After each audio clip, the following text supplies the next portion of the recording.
අද පෝය දවසක්.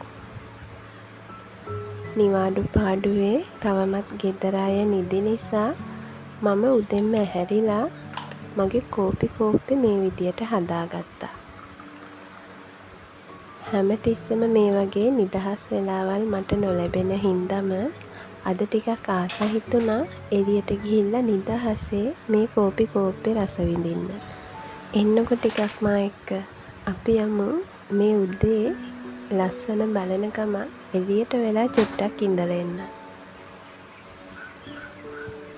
මෙතන තමයි මගේ ගෙදරින් මම ඉන්න ආසම කරන තැන. මෙතන තියෙනවා ලස්සන සුවඳ පිරුණු සේපාලිකා මල් ගහක්. උදේට මේ මුළු මිදුලම පිරෙන්නේ සේපාලිකා මල් වලින්.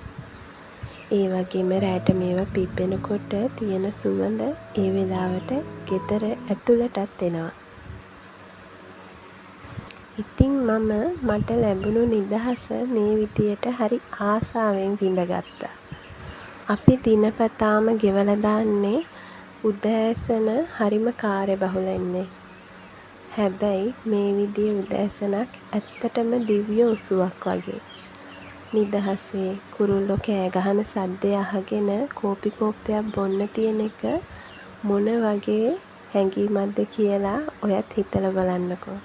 මම මේ සේපාලිකා මල් ගහ යට ඉන්න කැමති හින්දාම එතනට ගැලපෙන්න පුංචි මේසෙකුයි චූටි බංකුවකුයි හදාගත්තා.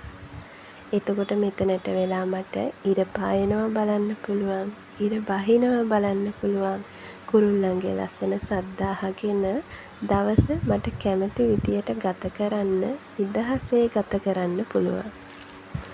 එහෙනම් ආයෙම වීඩියෝ එකකින් එනකන් මම ගිහිල්ලා එන්න. අමතක නොකර මාව ෆලෝ කරලම තියාගන්න.